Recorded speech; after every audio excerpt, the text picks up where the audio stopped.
Good evening, everyone. We're going to call the Gainesville Community Reinvestment Area Board meeting to order at 5:37. Make it roll call. Madam Chair, good afternoon. Member Bewanda Brown. Here. Member Osgood. Member Fox. Member Ivy. Member Mitchell. Member Puff. Oh, Jason, I'm sorry. My apologies. Member Nordquist. Here. Member Blount. Member Palmer. Here. Chair Seawright. Here. We have 5 present. We have a quorum. Thank you. So we'll move to the next item on the agenda to adopt the agenda. Can I get a motion to adopt the agenda? I move that we adopt the agenda. It's been moved and properly second. Any discussion? All in favor say aye. All opposed? Motion carries. Our next item is the approval of March 15th minutes. Approval of February 15th minutes. February 15th, just that. Is there a second? Okay. It's been, we've got a motion and a second to approve the February 15th minutes. Any discussion? Hearing none, all in favor say aye. All opposed? Motion carries. The next item on our agenda is communication. The chair's report, I just want to make one little comment. I don't want to take up a lot of time with it. So did anyone, I'm just curious, did anyone watch the joint city county commission meeting on the CRA? I saw a brief update after. I would encourage anybody on this board to go back and look at it. I'm just gonna say this until everybody looks at it. I actually was out. I pulled a muscle in my back, so I couldn't make it to the meeting, but I called in. Prior to that, I had spoken with two county commissioners, and during the meeting, I was texted by 2 city commissioners. Just to get my feedback, because once I called in, they realized that the county no longer allows call-ins. So, and I couldn't make it to the meeting. So I felt an entire meeting took place and there was not one person on either city or county side or staff brought up, with the exception of Sarah, brought up the CRA board. So there was a very long discussion with no mention of the advisory board. And so I'm just gonna leave it at that. And I think you all should just go, I'd rather you all go look at the meeting yourself. That is all for the chair's report. Do you have any readings from the director? You do, and she's here. Hello, Sarah. Hi, good evening, everybody. Sorry about the technical difficulties. I am home with a stomach bug, so thank me for not bringing it there. We just have a couple things tonight. The first thing is on the April 21st agenda. We are taking forward an amendment to the rules of the GCRA Advisory Board. So the reason is because if you remember when they changed the board, this advisory board from 15 members to 9, the bylaws now need to reflect that. And so it'll just go forward for city commission approval on April 21st. The second thing, and Stephanie, you mentioned the joint city county meeting on March 2nd. The expansion of the GCRA boundaries was discussed and generally in a favorable manner to go ahead and look at changing the boundaries around the 8th and Waldo project. So as all of you know, there really is only a portion of that site that is included right now in the district. And the ask is to include the entirety of that property in order to have the GCRA manage that moving forward and have it within the district. So where that's at now, it will look like an amendment to the agreement, and then the ordinance will have to be updated as well. We are speaking with the CRA attorney, Sean McDermott, about kind of next steps and what that looks like tomorrow. And so when we report back in April, we'll have a lot more information on what that process will look like. And then finally, the last thing is that a couple of weeks ago, I resigned from this position. So this is actually my last meeting with you all, and I'm sorry I didn't make it in person. But I just wanted to say that the past almost 14 years of working with many of you and supporting the community and just being able to produce some really amazing projects as part of an amazing team that has morphed and taken on many different faces and many different talents over the years. It's been an awesome privilege, and I'm leaving with a wonderful team intact, and there's a lot of important work to do. 7 years and a lot of important work. So I just wanted to thank you for the privilege of serving, and I'll look forward to seeing you all in the community. And that's all for now. Thank you. Thank you, Sarah. I can honestly say it has been a privilege working both with you as a staff person and with you as a member of the board of directors. It is, to me, an end of a really great era at the CRA. Sarah knows she was one of the, as we say, original members when we were all stuck in the little room over there at the Chamber of Commerce before it morphed into the two-story building on West Fifth Avenue. So, and now where you all at GTEC. So it's been a pleasure. I think you've done an outstanding job, and I hope that whatever your next thing is, you enjoy it as much. Anybody have Yeah, I would like to do the same. Sarah, you're an amazing individual, and I wish you the best of luck. All my interactions with you have been very positive. I appreciate everything that you've done, and thank you for serving the city and the CRA. Thank you very much. So, yeah, thank you very much, and I hope maybe this gives you a chance to get out and travel. I know how much you like that too. All right, thank you. So we're gonna move on to Madam Chair, one thing. Go. Is there a way to turn up the sound on the audio there? I'm not gonna put it. Seems to be on her end, we got the volume. Thanks. All right, so our next thing is our consent agenda. Can I get a motion to approve the consent agenda as presented? So moved. Second. I have a motion and a second. Any discussion? Hearing none. All in favor of the motion, signify by saying aye. All opposed? Motion carries. Consent agenda is passed. Our next item is the request to address the board. We have Ms. Inquanda Jar here from the Fifth Avenue Arts Festival. Where should we speak? Podium? Right here. Podium.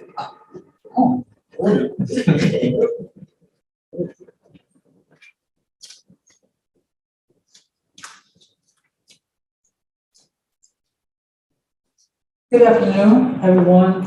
Thank you so very much for having us this afternoon. I am Inquanda Jah. I'm the Executive Director of the Cultural Arts Coalition. We are a 42-year-old community nonprofit organization here in this community. And I have with me this evening is Mr. Courtney Scott, who is the coordinator for the Fifth Avenue Art Festival. We came to ask for your support again. I think that CRA has been a sponsor of the Fifth Avenue Art Festival, I know, for well over a decade now. And we would deeply appreciate your support as a sponsor again. In the past, you all have supported us with the Pleasant Street package. And I just wanted to remind you all this evening what that package would be. Well, the Pleasant Street package consists of the announcement of your sponsorship 4 times during the festival.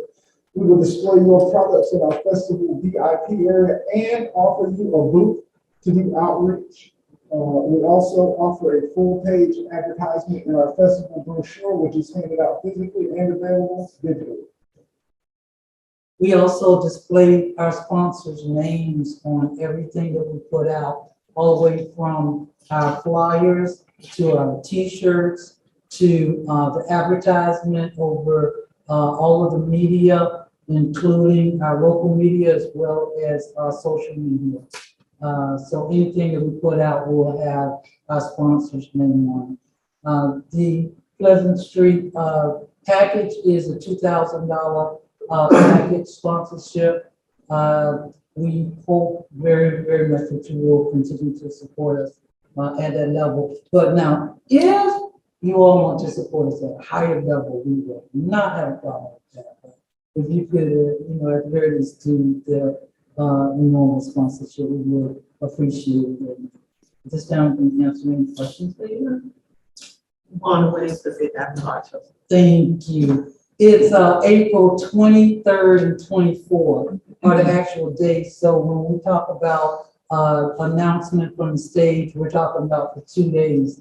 Also on April 22nd, we will have our traditional reception. This year, it's being hosted by Ms. Carol Richardson at the Aikman Jones Museum.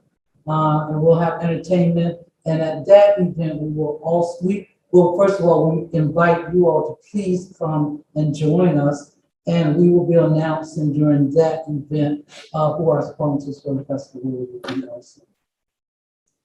Any questions from the members? Number one. This is more procedural. Do we need anything formal to go through and decide whether or not we approve with this, or whether or not we're like, I mean, I'd be down to make a motion for support. I don't know if that's exactly the way this needs to go, whether it needs to go through staff first or for support for us. We can make a motion for support. We have an item that's on the agenda later that changes. Right now, we have no method, but we're able to put one in place. So right now, yes, you can make a motion. Correct. I mean, I know GCRA has been a sponsor of this for a long time. I'd like to make a motion that support the $3,000 instead of just the $2,000. I think one of the things we can do now is really, continue to show support for an ongoing arts program and really, take GCRA and continue that support. Second. We got a motion, and it's been properly second. Any further discussion? Hearing none, all in favor say aye. Aye. Any opposed? Motion carried. GCRA will be granting the Fifth Avenue Arts Festival $3,000. Now, last year we sent you a specific invoice that has this information on it. Do y'all want us to send you that again? Okay, okay. Well, in closing, I want to thank you all so very, very much. If you've been in the Fifth Avenue area, we started 42 years ago. And if you've been over here, you'll see that the festival is one of the few remnants that's still around. And I want to thank you all for supporting us. I'm glad to hear. Come to the festival. And I'm glad to hear y'all are having a reception at Aikman Jones. Yes. If it rains, we may go inside the building, otherwise we are going to be outside. Okay. What time is the reception? It's at 5:30 on the 22nd. Trisha and David, did y'all remember to send that information out to the board so we can put it on the calendar? Thank you. Thank you all. Thank you all. Thank you. Now we're gonna move into our business discussion. Our first item is the Downtown Chronic Homelessness Street Outreach Initiative.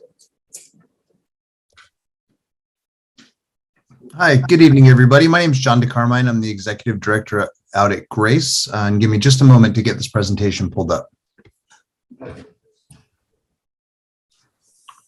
All right, does everything look good on your end?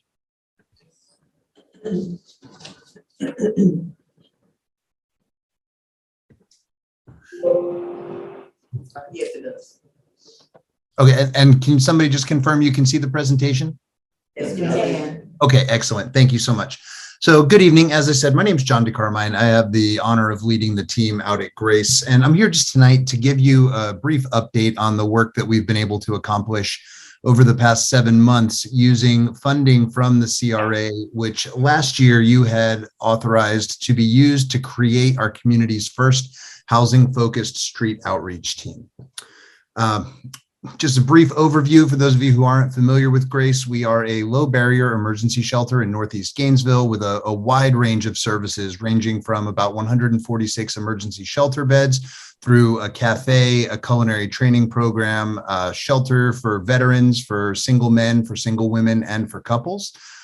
We also this year, with the CRA's support, created that downtown street outreach program. We are fully pet friendly and we operate permanent housing units throughout the community. In the time that Grace has been around, since we opened in 2014, this is actually up to 2,185 people. We have moved into permanent housing, helping reduce local homelessness by 47%. We're coming up on serving 1 million meals, and we continue to do everything we can to keep orienting our services toward ending people's homelessness and not just managing the symptoms of homelessness. So since I was here last, about a year ago, I wanted to start with just a brief overview of what downtown outreach and street outreach is in the homeless services world. We use outreach teams, in short, to connect with people who can't or won't come to emergency shelter. So the goal is not so much to just pick people up and move them off the street or make them be homeless somewhere else, but rather to end their homelessness, to get them to the point where they've signed a lease and gotten back into housing. We do this by not only leveraging our own resources, but by connecting people to other resources in the community, finding whatever it takes to get them back into housing. We started this project building on the success of the team that helped close Dignity Village. And from there was somewhat of a natural flow to take the outreach that had been occurring there out to the streets of downtown. At the time this was funded initially, the CRA had approved $201,000 for the project, for this pilot project. That funded 3 outreach staff of the 7 who we have now.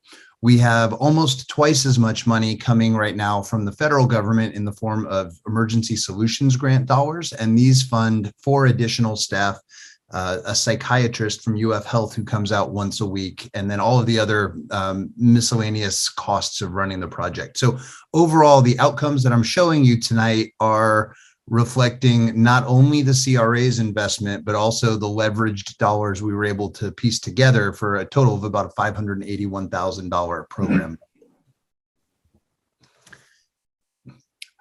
We had started this project back in July, and it was a bit of a slow start. We started a bit earlier than the fiscal year because at the time there had been an issue in front of 427 South Main Street, the old fire station, where people had been camping out there, I want to say for years, and nobody was quite sure what to do. We wanted to see if we could apply the skills and the resources of the outreach team to address that situation for the people who were staying there, as well as for the community in general. So with that early start, our core goal was to get people off the streets and into housing. There was another component of this project that looked at how we might receive referrals from the Gainesville Police Department so that social workers were applying to non-criminal calls related to people without housing rather than law enforcement officers. And we would begin working with downtown business owners as well to resolve any issues that popped up, but again, by trying to get people off of the street. The scope of this project included 6 days a week of outreach, initial assessments, helping people get the documents they needed to sign leases, and a response within 1 business day to requests for assistance coming from downtown. And that has included business owners, community members, other agencies, GPD, and local government. After 7 months, I'm very pleased to say that we have been able to move 88 people into permanent housing. This has led to about a 25% reduction in homelessness downtown in the first 7 months of the project. Overall, we've provided services to about 265 people, addressed 70 referrals from the community, and as I mentioned earlier, we were able to close that encampment out in front of the old fire station with no arrests, with no no problems that would have come from just using the old model of just locking the place up and then arresting people there. And in fact, we were able to get 29 of the 38 people who had been living there into permanent housing where they remain today. The other 9 who have not yet been housed continue to work with our team and are in the process of moving into housing. And I wanted to take those numbers, the success that we have been able to see, and first compare them to the deliverables that we had said we would use to determine whether this project was a success. So when we initially proposed this, we had said that if we can move 12 people into housing in the first year, then we would consider this project a success. After 7 months, we've been able to move 88 people in. So we have far exceeded that initial and primary metric that we would use to determine success. We also said that we would aim to get 24 people onto the local housing list. This is that coordinating list that ties the most vulnerable homeless people to the next available housing resource. And again, we said if everything goes well, we'll do this 24 times. At 7 months, we've done it 100 times. We also said that we would try to get 10 people lined up with all of the documents they need to sign a lease. That's an ID, that's a birth certificate, that's a social security card.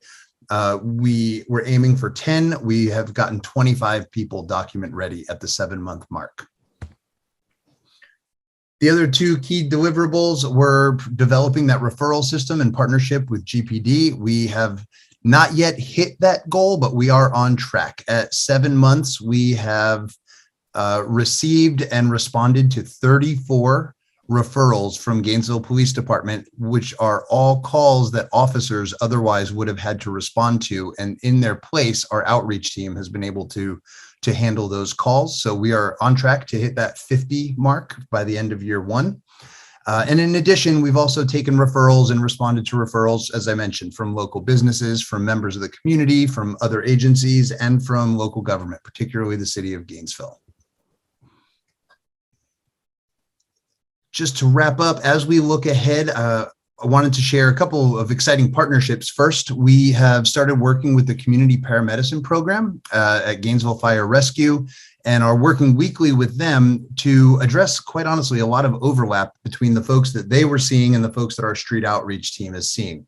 So we work with them weekly to streamline referrals, to identify any unmet needs, to try to make sure both of the teams that we have, the community paramedicine program and our outreach team, are doing only the things they need to do and not duplicating any response, and then to provide follow-up care. In this case, one really exciting example, we moved a gentleman named Fred into housing at a local apartment complex. You may have seen Fred. He was up kind of in the northern part of 13th Street and was frequently assembling and disassembling a large pile of belongings.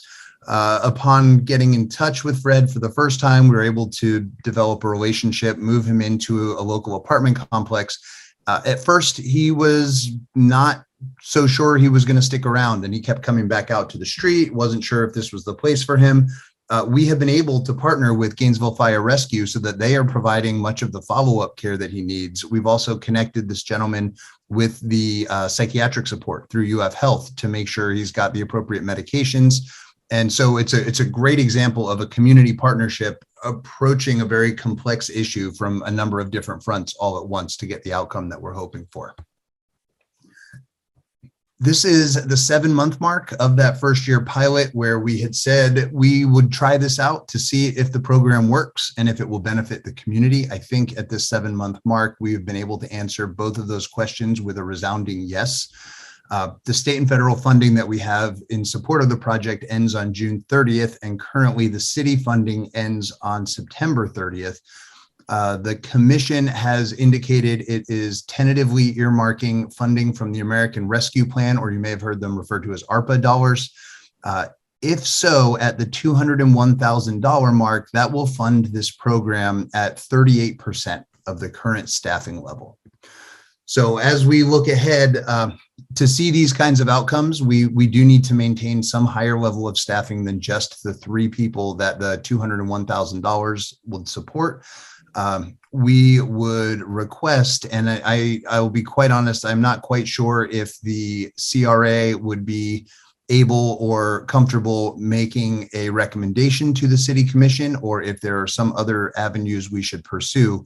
But our request would be that the program funding continue at either the level of $320,000, which would sustain the program with 5 outreach workers, or about 63% of the current staffing level, or for an additional $80,000 to include that street psychiatry component, bringing that total up to $400,000 a year.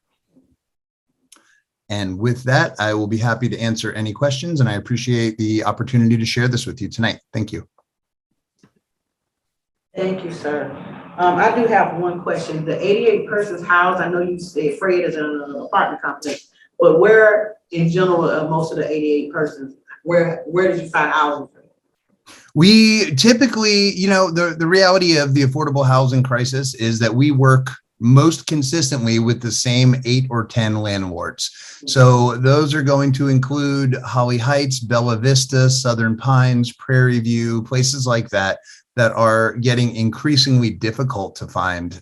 We also spend a lot of time maintaining and building relationships with landlords who operate smaller numbers of units. And once they have units come online, they will contact us directly to make sure that we are aware of that, because they know we'll deliver a high level of service, not only for our guest, but for the landlord as well. Thank you. And Member Brown? Yes, Mr. DeCarmine, correct? Yes. Correctly. Wonderful, outstanding program. I must say I'm quite impressed with what you've accomplished so far. But I did not hear a employment component to your program. Does that exist? It depends on the person. And when people ask what homeless people need, it's very similar to asking what kind of help do these people in an emergency room need. It's really going to depend from one person to another. This project has primarily targeted the most vulnerable, who are very often the most visible people who are out on the street. And quite honestly, not a lot of those folks are going from homeless to full-time employment immediately. We may see that happen over a couple of years, but for the most part, these are folks who the source of income we've been able to line up is either securing or helping reinstate a Social Security check or a veteran's pension or a disability check, and then coordinating with other mainstream resources like food stamps or vocational rehabilitation to try to increase their income. But it's very rare that the folks who we're targeting with this downtown outreach program are just one job application away from sustained full-time employment. So we tend to focus on the most sustainable sources of income that we can, and that is very often Social Security, disability, or veterans checks. Thank you. Yeah, I noticed that you're requesting funds from the CRA, and I was wondering, are you expecting any kind of federal grant opportunities as well in this next year, or are those completely going to go away? Because the way you're presenting it, it sounds like there's going to be a reduction in the overall staff. That is correct. So at this point, we have funded this project through we call it the ESG CV2, the Emergency Solutions Grant Coronavirus, the second wave of federal funding. All of those dollars go away on June 30th. Grace in total brought in about $1.7 million, some of which was dedicated to trying out the street outreach program. This is the first housing-focused street outreach program that we've had in our community. So at this point, I can't anticipate, or I can't guarantee to the employees who we have now that we will get another funding cycle from the federal government before the funding ends currently. So, and that's a kind of a classic conundrum of nonprofits. We do expect that there will be additional funding opportunities, particularly as we've very carefully gathered data this time to demonstrate that the pilot works. But there is no funding on the horizon at this point that we can say with certainty we'll be able to carry into this program immediately. I mean, I'd just like to say, thank you very much for your work. Actually have business on South Main Street, right down the street from the fire station, and have had that entire time that there was an encampment there, and it was it has been a drastic change for us, seeing, going from just even being outside sweeping up 3-4 times a day, where somebody would come up and ask, either for a job or any sort of thing, to now, I mean, I think it happened once in the last month, and prior to that, I can't think of another time. I think it's been really great seeing what this has done down there. I mean, obviously, there's still a lot of work to do, but I am absolutely overwhelmed by the work that you guys have done. I think it's been wonderful, and it's been a big help for us. I guess I was thinking I would like to go ahead and make a recommendation of support. I don't know that it's within our purview to give a dollar amount specifically for that. I mean, I don't know that we can do that, but I think we need to let staff yeah. review it and see what we have, because I know it came out of the last funding that we gave them, that he just used, came out of old downtown money, so in our old funds. So we would leave it needs to go to Mr. DeCarmine, should do the same thing he did last time, and send a request to the staff so they can look and see where we would have that funding to come back. But it's certainly fine for you, Mr. Palmer, to say you support the project. I think it's done an outstanding job too. I know firsthand some of our clients come to the Central Florida Community Action Agency, and so I know a lot of people have been noticing the change. But I think Mr. DeCarmine needs to do the same thing he did last time. Send it to the staff and let them review it so they can see where, if we wanted to support it, where the money would come from. I'd like to start thinking too. I'd like to continue our support in this in the future. Member Brown? I just had another question. I noticed in your funding, you mentioned the $400,000 level would be an increase that would bring on an additional psychiatric component to it. I had a question in regards to that. Do you guys keep stats of I'm not quite sure the word you use, but how many of the people that you encounter on the streets have psychiatric or psychological issues or concerns? What percentage of that is there? I don't have that data in front of me, and I'll tell you why. With the funding that we have from the federal government for this psychiatric support, there were some delays in getting that funding, and we just started that component of the project in January. So we are actively gathering that information, and I can't wait to come back and share that with you. But I would ask that you think about one other question as well, and that is, regardless of how many people on the street require psychiatric care tonight, the bigger question that we see all the time in homeless services is what percentage of people will require psychiatric care if we continue to allow them to stay outside homeless while all of their physical and mental health problems get more difficult to solve. So ultimately, nationally and locally, we know about 20% of the homeless population report having some kind of mental health problem. That's roughly the same as the number of people in homes report. The difference, of course, is that people without housing are forced to deal with those issues publicly, whereas you or I might be able to close a bedroom door when we're in crisis and not have to do it at a park bench. So we had focused primarily early on the folks who did have a level of need that we could address with just our trained outreach team. Now that we have added, and that works well for the vast majority of people, but of course there would be somebody who might be just staring at a brick wall outside of Starbucks and doing that for hours and hours or days and days, who were clearly above the level of care that we could provide. This new psychiatric piece of this now allows us to not only respond to the general population, but also people with more severe and persistent mental illness. And I will look forward to sharing that information with you as soon as it becomes available to us. Thank you. Yeah, I also want to say congratulations on the effort. I mean, it's outstanding. Your numbers, you're hitting your targets, and you're to be commended for the program. Thank you for all that you're doing. Appreciate it. Thanks for the opportunity to see if this works. Anybody else? All right, thank you, Mr. DeCarmine. I guess we look forward to seeing you soon. All right, appreciate it. Have a good night. Good night. Okay, our next item on the agenda is the housing programs update.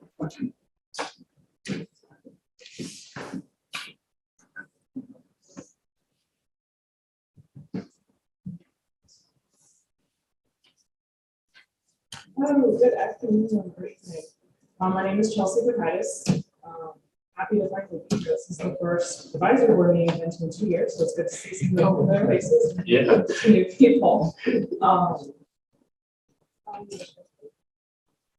Let's get started. It's nice to see you in 3D. What? Yeah, it's nice to see you in 3D. Yes, oh yes, that's great, yes. Yes.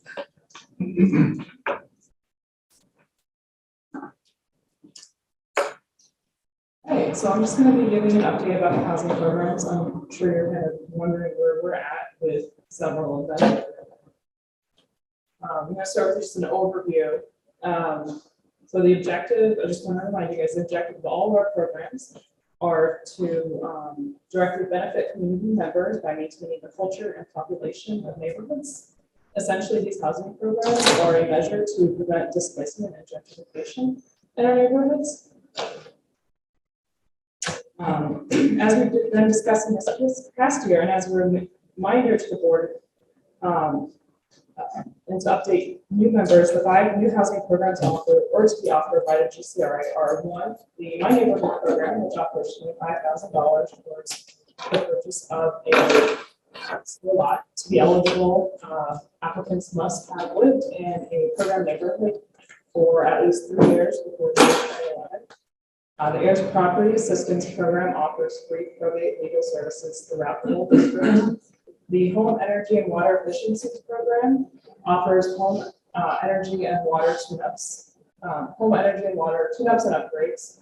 And the Neighborhood Paint Program offers free exterior pressure washing and painting services in select neighborhoods.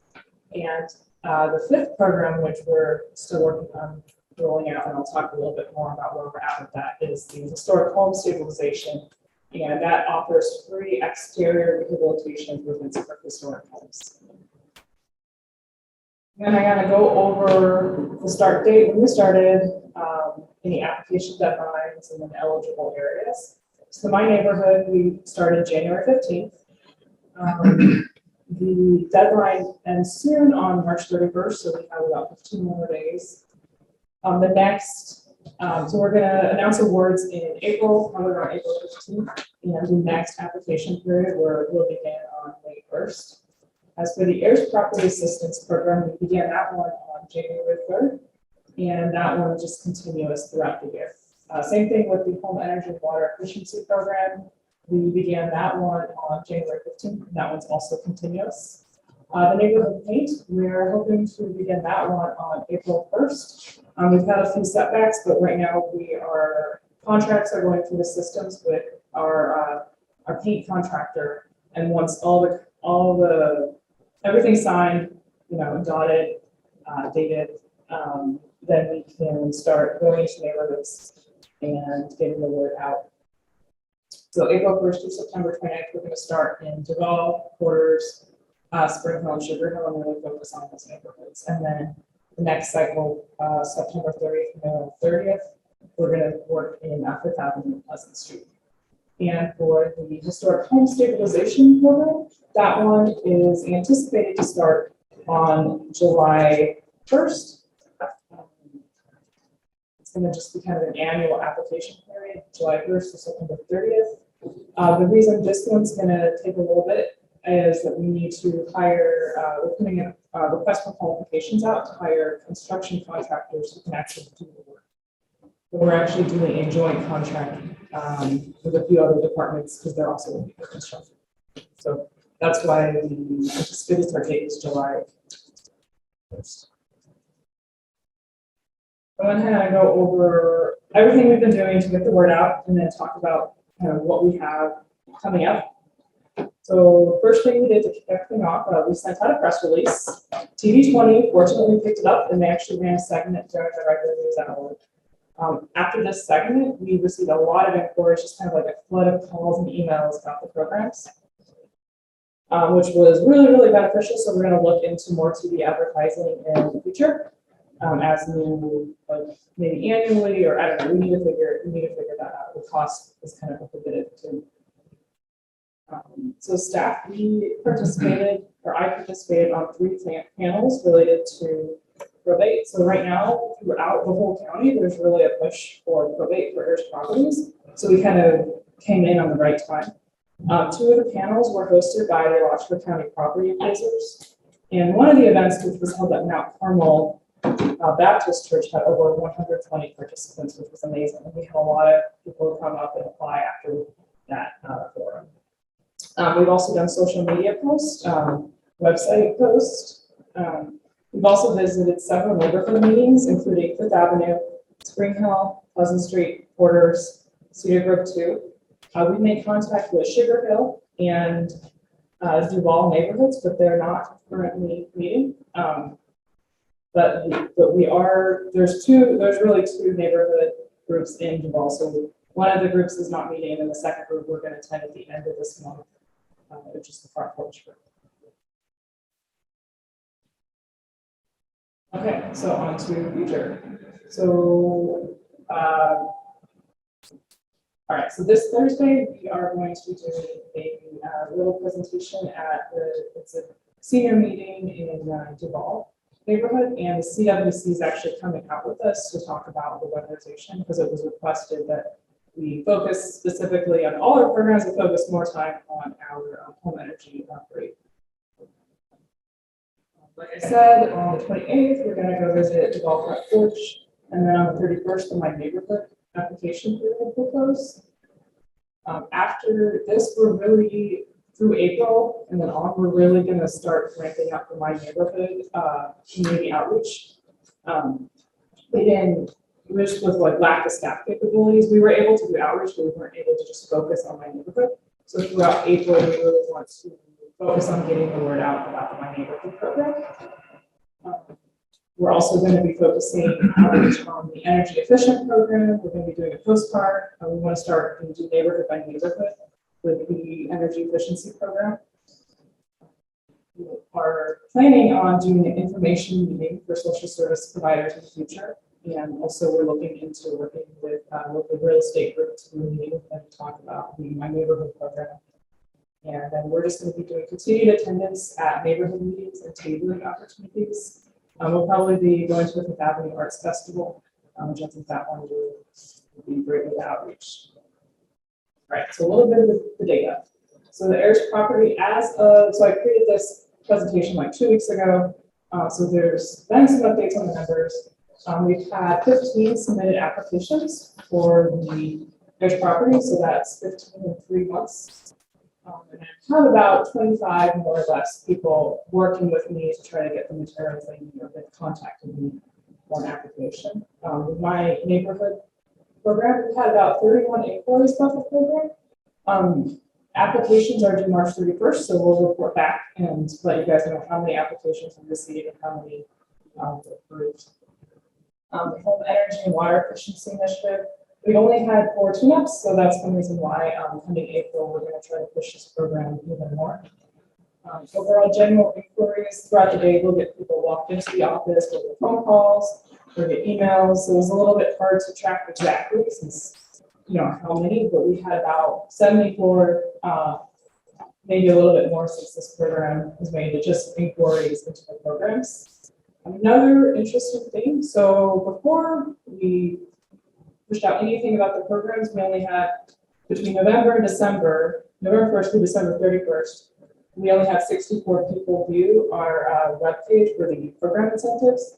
From January 1st through February 27th, we had almost 2,000 people look at our program incentive page, which really tells you that I think a lot of it probably was TV20 and a lot of maybe social media, I'm not sure, but it shows that people are at least interested in reading about the programs. Excuse me, Chelsea. Yes. The Home Energy and Water Efficiency Initiative.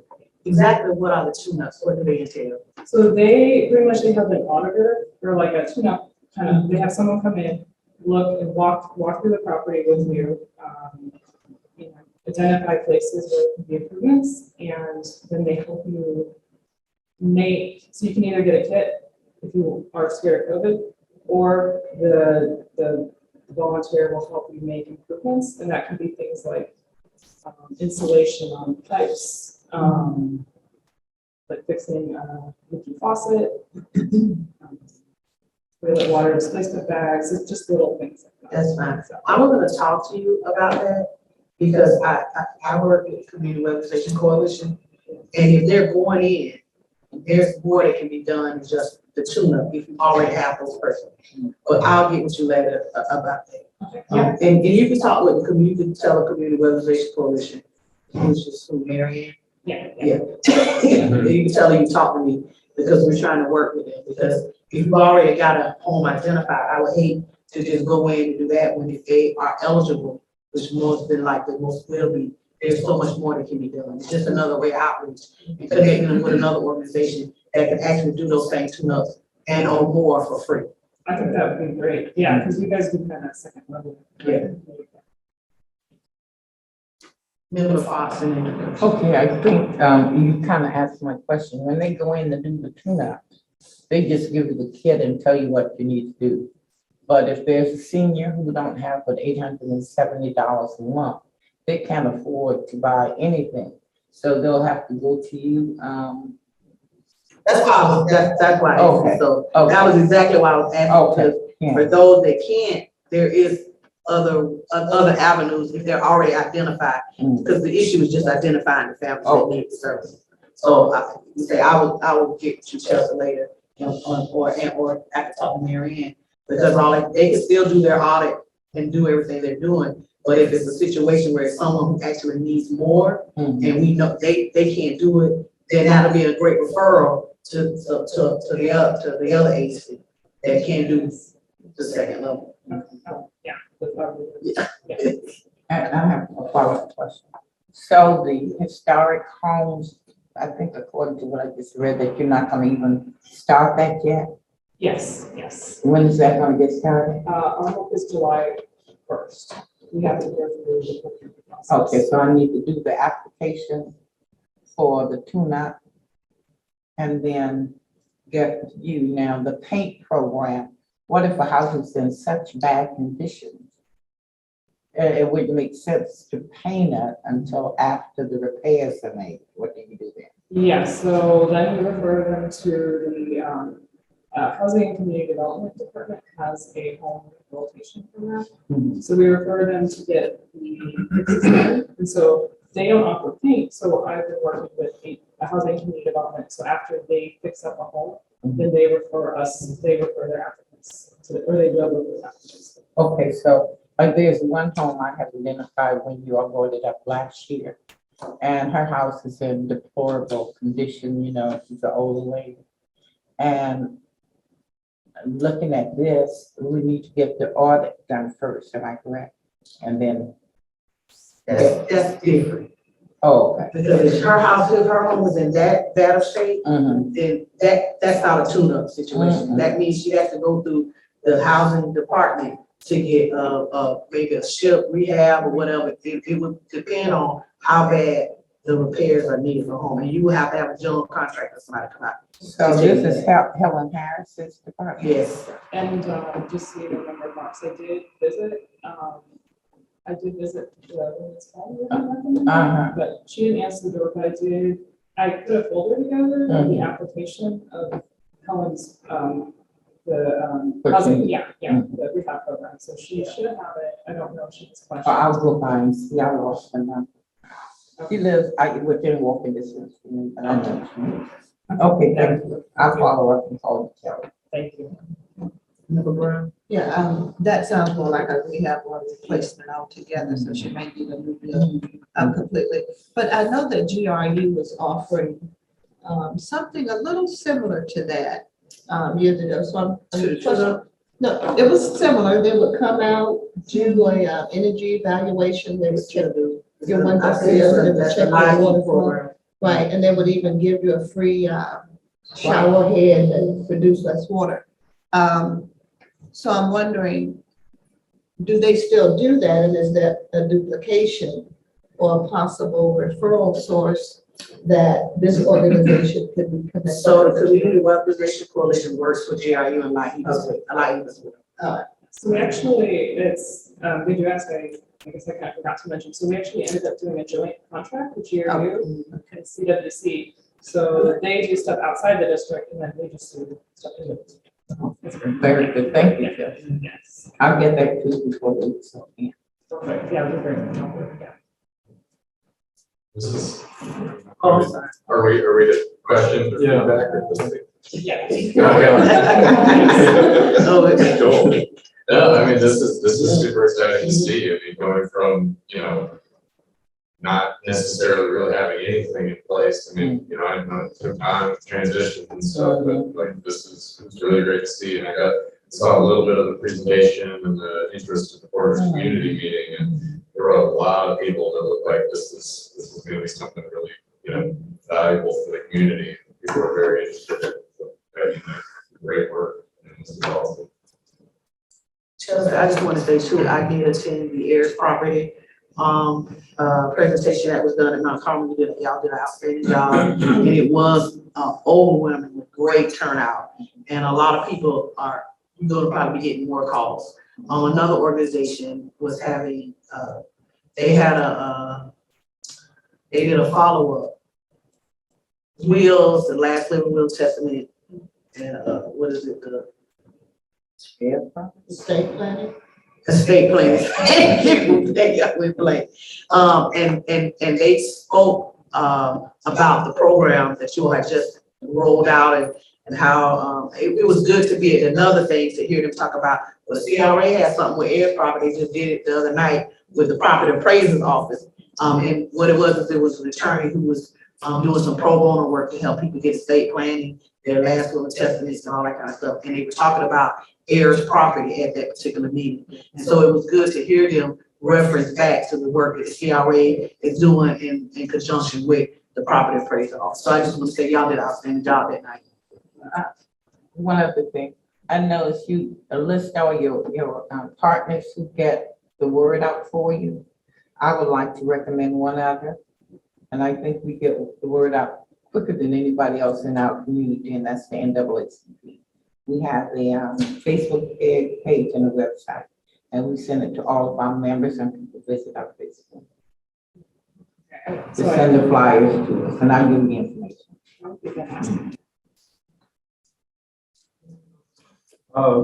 You're talking about how the TV20 thing seemed to really kind of trigger something. I was wondering if you looked at the maybe community service announcements. Those you can get for free, and you might be able to spread the word that way. At least that's my understanding. I don't know a lot about that, but I know that community service announcements is something that I think most stations have to do those, and so there might be an opportunity to reach out that way. But there wouldn't be a cost, like we were talking about. We in Thomas Funeral Home, they do the community house. They have a long. They got a long list. Now, but if you like, Chelsea, we do a radio broadcast every Sunday, and you're welcome to come on to do a 30-minute segment with the voice, the NAACP, the voice. And that reaches the African American community. That's 101 point, what is it? Magic 101.3. Oh, we do it every Sunday. That's 5 years, 30 minutes. Sarah. It's a PSA, public service announcement. And they would do, the Magic 101.3, if it's a public service announcement, they could do it in between our segment. They look for public service announcement. And I'll give you the contact for the station owner here in town. These are all great ideas. Thank you. Anyone else have any questions or comments or feedback? Chelsea? Thank you. Mr. Chair, please note that Evelyn Fox is here 30 minutes late. Yes, ma'am, I think. I'm sorry. You know, I'm here to Evelyn Fox is around.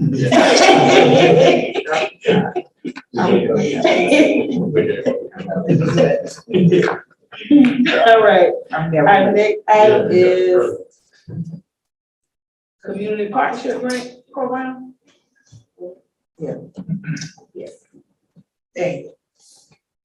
Good evening. My name is Daniel Blumberg, and I'm the program manager here at the GCRA.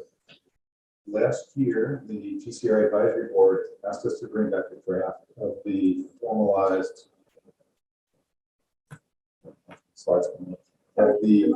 community partnership grants program.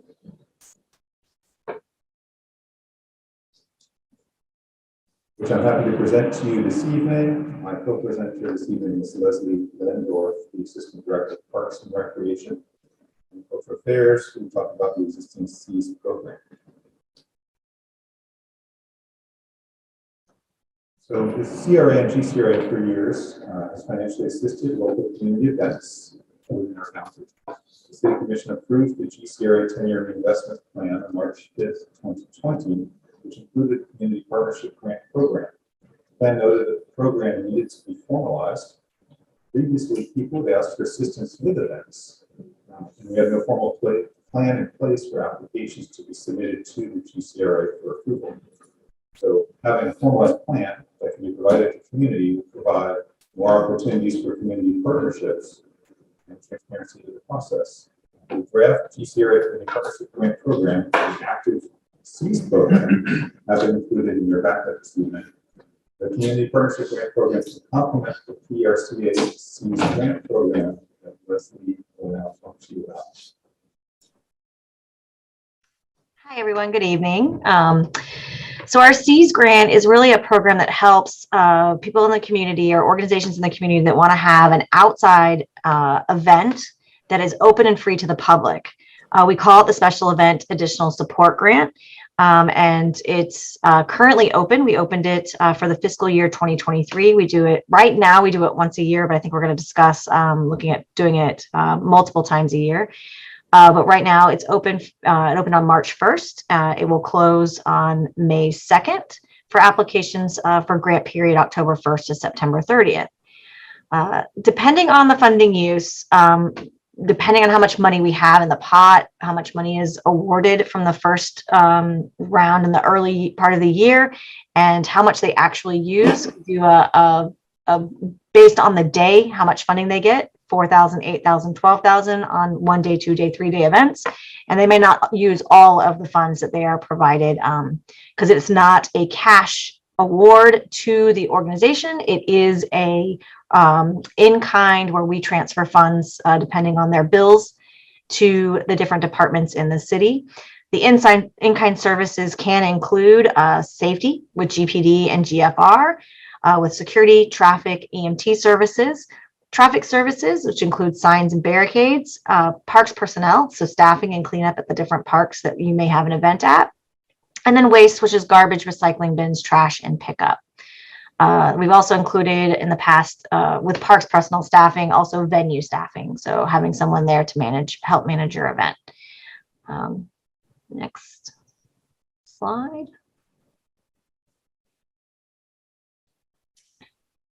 So we wanted to provide you a side-by-side comparison of the draft community partnership grant and the existing SEAS grants, showing the primary differences, which are the area, the program offerings. Currently, the application period, as was mentioned, the SEAS grant can potentially be opened up to twice per year, matching with the proposed community partnership grant schedule and funding availability.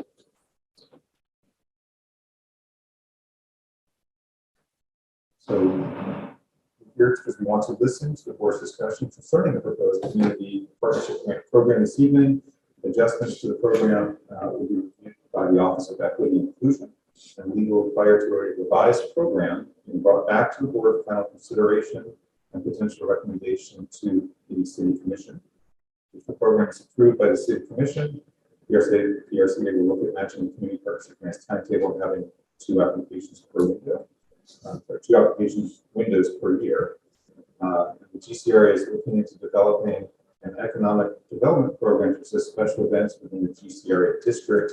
Examples of these special events could be special concerts, sporting events, or other high economic impact activities.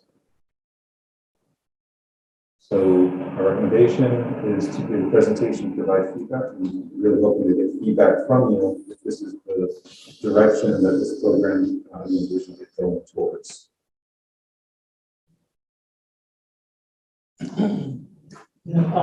Sure. Do you have any examples of, I guess, a little more specific examples of events in the past that, might be looking for these type of things? I mean, outside of, the ones that just jump off my mind is, Tom Petty Fest, but outside of that, I'm kind of drawing a little blank about what type of events might. So two different possibilities for the program. The program I was just talking about is a community partnership grant program. The one that we're looking into developing going forward would be an economic for grant program for special events like the Bash event, the music festival, potentially sporting type events, or other larger scale events that would potentially need incentive to come to the area that we might be able to provide assistance with. But that program is under consideration for development. It's not currently developed at this time. An example for that grant is usually the Fifth Avenue Cultural Arts. For the Fifth Avenue Festival, we usually give something. So you're saying there's going to be an application process? There would be going forward a formalized plan for an application process, formalized program for an application process. They were actually here earlier this evening. They did request funding, which the board recommended $3,000 funds for them for this year. Thank you. But there would be a formalized program for them or any other groups to be able to come to apply to going forward. And Danielle, if I can just say, that's a great example of a partnership because they also get a C's grant from us for the Fifth Avenue Arts Festival for their 2-day festival up to $8,000. So that's a good way for them to leverage the two processes together for application. Thank you. So that was going to be my question. It's not a combined thing. We're going to have an application process up to $5,000, but we'll use Fifth Avenue just brought up. So actually, I won't use them. We'll just say I have a church organization that's a 501c3, and they want to do a picnic, all right, or a picnic that's open to the public, and so they can apply for CRA funding up to $5,000, but they have to have a match of 50% match from another organization. So Steve's could be the 50% match. It can't be. So the match would not be from another organization. The match would be internal to themselves. No, that's the proposal. They are able to use as part of that match. They could use volunteer hours. So they have volunteers. There's currently built into the program $25 an hour for volunteers to count towards that match as well, in case they don't have in-kind donations to be able to help them reach that amount. Okay, I understand. Thank you. Can I ask, what is the qualifying? I mean, are there specific metrics we're working on for qualifications? How are we evaluating certain types of, we know this is going to reach 3,000 people, so they could theoretically get more, or this one only is going to reach 100 people. How would we? I mean, is there a sort of are you working on a standardization kind of process going through that? So we do have a process that I proposed that unfortunately did not make it into the backup because I didn't have it prepared in time. I'm more than happy to read through you or read it through to you so you can hear it and give feedback on that as well. So right now, when we get the applications in, we would have a 3-person evaluation committee, 2 members from the GCRA, 1 member from another department. Each committee member would rank each application using the following scale. 0, the application does not meet the requirements. 1, the application meets the requirement. 2, the application exceeds the requirement. There are 4 questions considered by the committee. The first, does the application impact the GCRA community in a positive manner? The second, does the application align with the GCRA's 10-year reinvestment plan? The third, does the application align with the city's strategic goals? And the fourth, is the applicant registered as a 501c3 or other nonprofit organization? When the applications are reviewed, 7 points are needed, and there can be 3 evaluators. So as long as they have a minimum of about 3 points per person or so. They would be recommended to go to the board for the board to look at all the applications in that application window. And for the board to be able to look at that, and the board would then go to work to 5 points towards the application. That would then be added together, and then you have the total value or total of the application's points. Whoever had the highest will receive the full $5,000, up to the $5,000 they requested that full amount. And then the remaining applicants would split the other $5,000 that was available during that application cycle. So there's the way it's currently proposed is there's $10,000 per application cycle.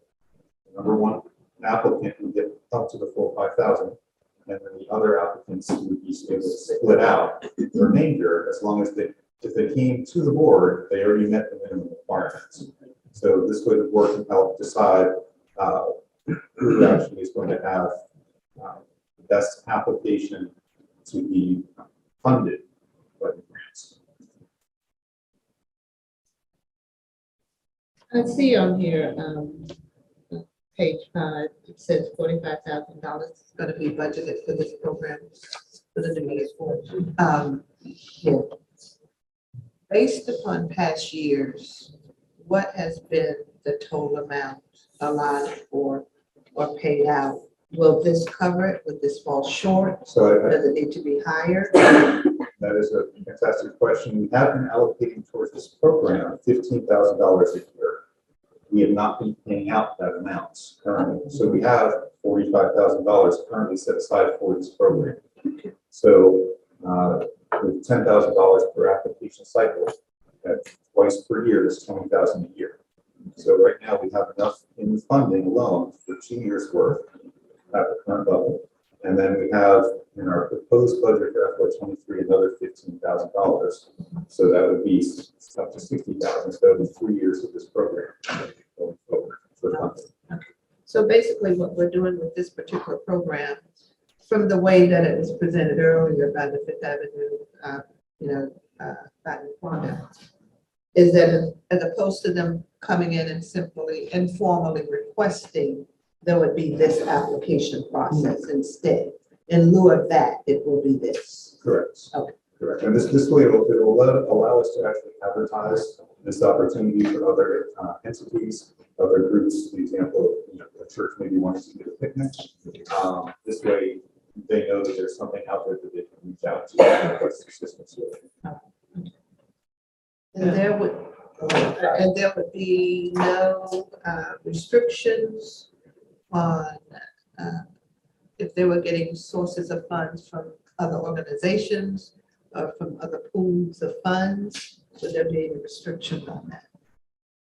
So currently the way the program is designed, there's not a restriction if they're getting funding from somewhere else. And as a matter of fact, as long as they're getting funding from somewhere else that's not city oriented, they would be able to use that as matching funds. So let's say they got a donation from a local business to assist, they could use that as the matching funding to be able to help them get some of the city funds that they're looking for.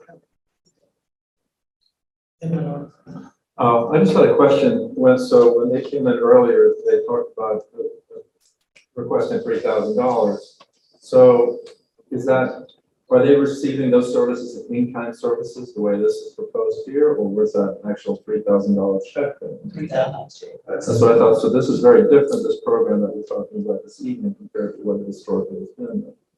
It is a change, but at the same time, if that our special lunch has other sponsors that help sponsor the event, they would still qualify for this program going forward in the future. It allows us to have a formalized program that they or any other organization that is required to be able to apply to. And I assume historically then that they would pay for some of these services that are now in-kind services. So it talks here about, beliefs and all these things that will be included. So they would historically have paid for those services? Is that? So I'm going to toss this one over to Leslie, because Leslie can answer this one. So what they do is they can apply for 1 day, 2 day, 3 day events for 4,000, 8,000, 10,000. If their costs exceed that amount, they owe that to the city. So for example, and I'll use Fifth Avenue again, their police their GPD costs might exceed even the amount of the award. So while it might be, $11,000 for GPD to have staffing, and that's because there's road closures. Typically, we have road closures, we have security, different things like that. They might use. Their funds wouldn't cover the total costs of what the in-kind services would be, but it would go towards those costs, and that includes like if they wanted multiple services from multiple departments. A little bit of the money goes to each of those departments, and then whatever's left over, they would be responsible for in payment. Okay, another question. So, Member Brown. yes. So if I have an organization that's receiving a seeds grant, correct? And I apply for this funding, that funding will offset the cost for the seeds program? So, Is that what we're saying? so not quite. These two should be looked at as complementary type programs. Correct. Where you can apply. And so let's say you have a 2-day event, and you're applying for the Cs for the police, so you have funding for the police. Right. You're also looking to get funding from us, say you're trying to advertise your events. We can use funding for advertising, you can use it for helping pay for a musician to come in, or a laureate to come in and get a speech. So that funding, you can't use the Cs funding as the offset to receive the funding from us. We have to have funding from elsewhere, volunteer hours, to be able to assist with that offset. All right. I'm Madam Chair. I member Paul, member Fox. I think I'd like to see sort of not an accountability, but sort of a follow-up portion of this.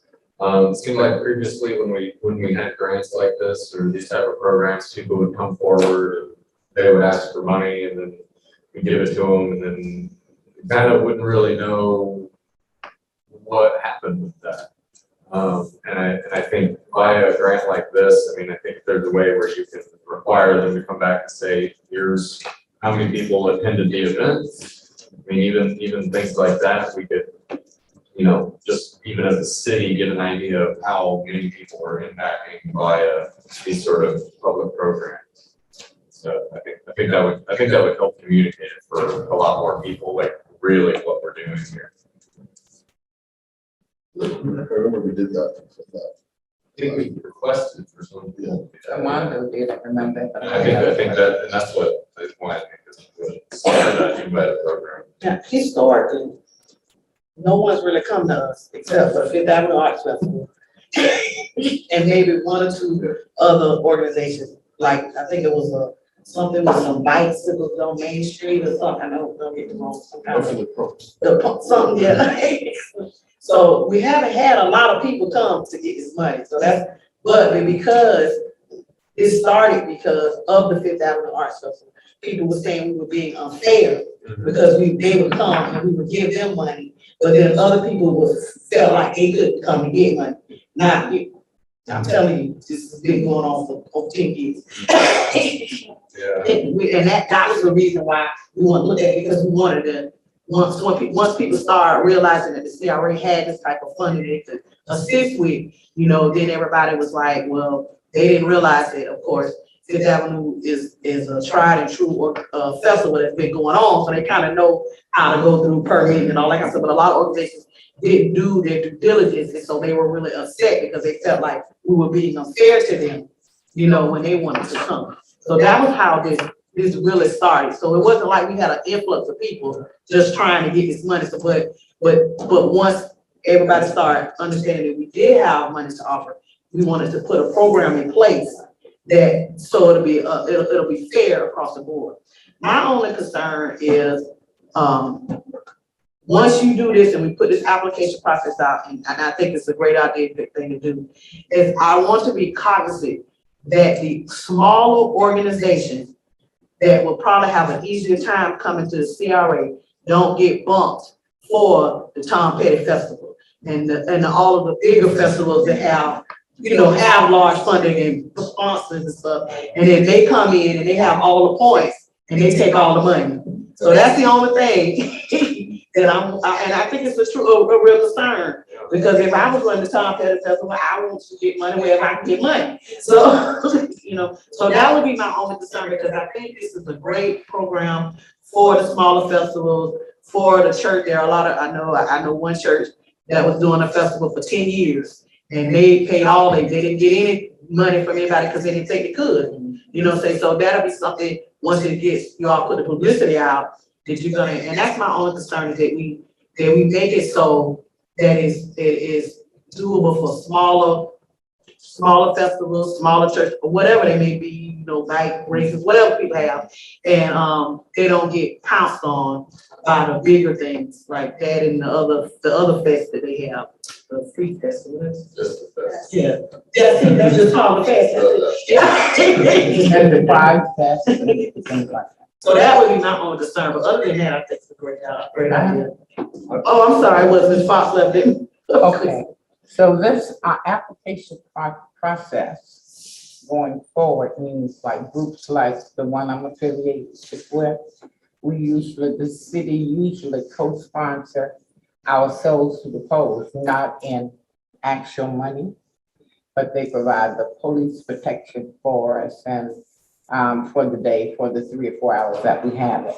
So that means that we will have to do an application as well.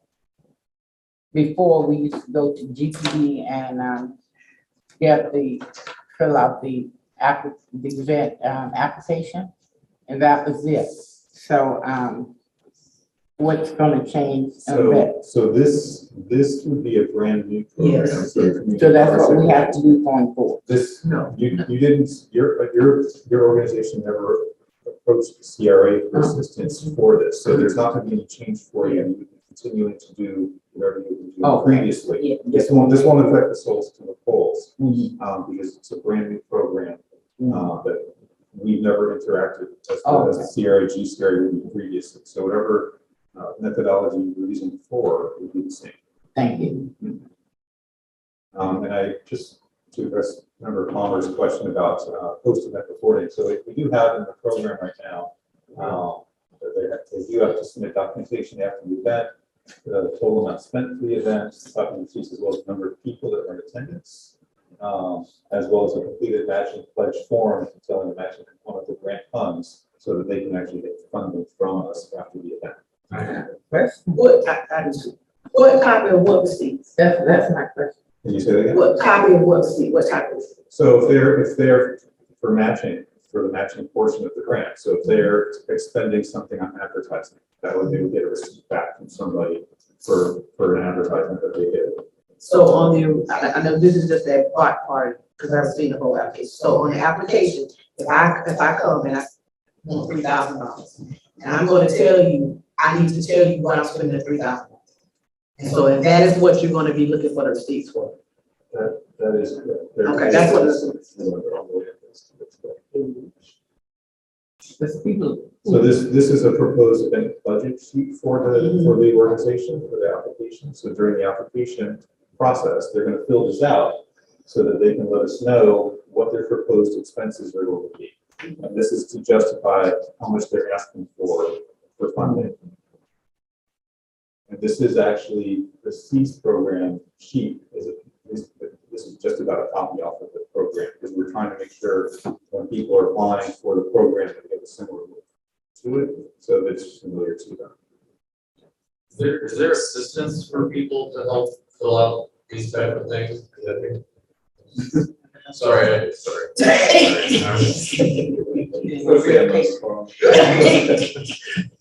I shared about the festival. So I don't know what the question would be. What would you be able to do as part of the application process to address that? Is there something that could be done? Got being swallowed by the large organization. Unless, again, if the money is available, nobody else is soaking it up, then I think it is important. Again, it does create economic opportunities for our community, and I would hate for the money just to sit on the sidelines and not be used. But I share your concern as to who's going after it. So if I can speak to that. So the way the program is currently designed, each of the application windows are up to $10,000. Whoever was the top ranked applicant would get $5,000. The board is going to be a part of that process and allocate points towards that. The other applicants that met the minimum requirements would split the other remaining $5,000. So we want to make sure that we're being equitable and fair, and we're not leaving somebody out. We mentioned the dash. We said we're looking into potentially putting together a different program or bringing an organization or events like that. While they could potentially apply to this, the most that they would be able to get, even if they were the top ranked applicant, would be $5,000. No, I understood. Yeah. That's not the one we talked about. I have a question. Wait, I'm sorry. It's no problem. Yeah, so I guess I wanted to see if there, or how, it seems like some of these organizations that might be looking for smaller amounts of money, $500,000. That may not be necessarily, they may not necessarily look at, in my opinion, they might look at something like this and go, oh wow, that's a lot of stuff to fill out for, $500 or, and depending on the type of organization, it may, just sort of be a foreign concept for filling this out. Is there some sort of assistance for some people like that? Absolutely. I would be available, anyone at the GCRA would be available to assist them with filling this out. We are looking into potentially having probably once or twice a year, 4 times a year potentially, get-togethers where people can actually just come out and learn about our programs, and then we can assist them with being able to actually fill out forms so that they can actually be walked through the steps so that they can successfully get the documentation in. If someone does get the application and they fill it out and they bring it to us and they're missing components of it that are necessary, we would of course let them know so that they could correct it and then resubmit it. And the only exception to that would be if they apply on the last day of the application window, then I can't help them as long as they apply prior to that, I can help them out with that. Oh, that's my. Where I was listening to him. Because I remember when Tom Petty, they thought about it, the festival last year. I think they had asked the city for $50,000. I know it was some big amount. So if that was to happen again, would they get the 50 or, well, we don't have 50.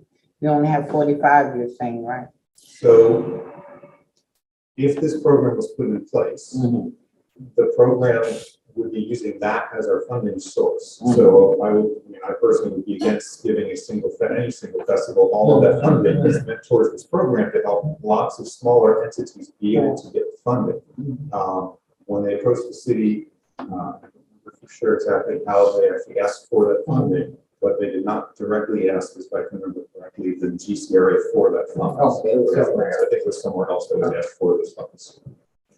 Because this is just this is just another avenue of funding. It's the same thing that everybody's been doing with the city. They can still continue to do that in that area. This is just a way for GCRA to have a process to get our money out. So that would be So if people have already been like, we say, sold for the polls, we would still do the same thing. You do.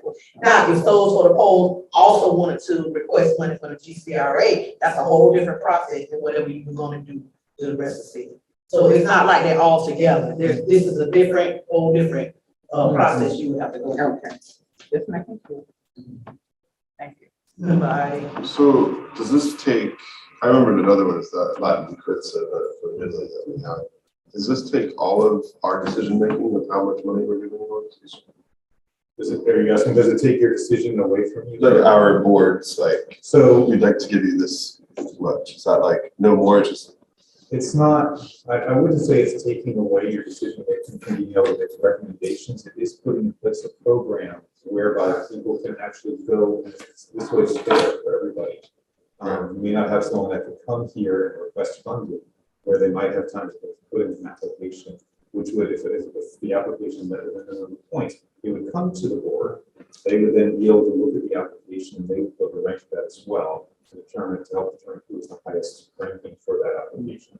So I wouldn't say it's taking away your ability to hear from other people, because other people, I'm sure the board is always going to be welcoming to people to talk to them. But that's going to be a decision in your report to go decide on. It would be having a program in place for this funding so that you would be able to actually go forward and advertise it, let people know that this is available to them. Member Brown and then. So you're saying when they complete these applications, the applications come to the board? So the applications will come to the board. So this is the application timeline. So there's 2 periods for the application deadlines, December 1st and June 1st. The applications that have the minimum number of points, we bring those to the board. We put them in a backup item for you to review. And then you'll be able to discuss them amongst yourselves for how many points you wish to award them as a board to those applications. And then from there, the top rated person would be the #1 person would be notified, and everyone else would be notified as well for what they would be able to get grant wise, and they would continue through that process. You mentioned that the top ranked organization would get $5,000. What if their application was for less than $5,000? That is a very good question. So it would be up to whatever they were requesting for their top amount. So if they only requested $2,000 and they were the top, they would be able to get the full $2,000. That would potentially leave the other, if we're paying with the 10,000 per window, to be divided among the other remaining applicants as well. Anyone else? What would happen if we don't have enough of that 10,000? I mean, just the next budget, only 7,000 comes through. We got 10,000 allocated, the 3,000 rolls over. So all of our budget rolls over from year to year. That's actually how we've gotten to the $45,000 that we have right now. So that would assist us in a way to have more funding for the next, to be able to continue the program going forward. We potentially need as much in follow-on years. So I would prefer that we obviously were able to award the full amount of that $10,000 to people in each of those periods. But it's not just going to disappear for that funding. Do we have a marketing and outreach plan for this? It seems like a really cool way to kind of, now that things are kind of opening up, this seems like a really cool way to start incentivizing more smaller festivals and things around town, letting people know that, hey, here's something you can do with this. So the marketing, we have obviously our website. We would be hosting events to be able to educate people about this. There were some great suggestions earlier when we were talking with Chelsea about advertising opportunities and venues to go to talk about this. Those same avenues will be explored for advertising this program. I would just like to make one suggestion, and that's, it may be that you get more applications one half of the year than the second half of the year, and that they're worthy organizations. What I would suggest is that whatever, if all of the $10,000 in that first application period is not awarded, that it then be carried over to the second half of the year so that you would have it available for the rest of the year. So because if you got a lot of applications in that second part of the year, and I don't know how you would do that for the first part of the year, but I would just want to have that money available for that fiscal year that you're using it for to be awarded in case you have additional applications. So I would suggest maybe that is something to consider. And then if not, then it would roll over to the following year.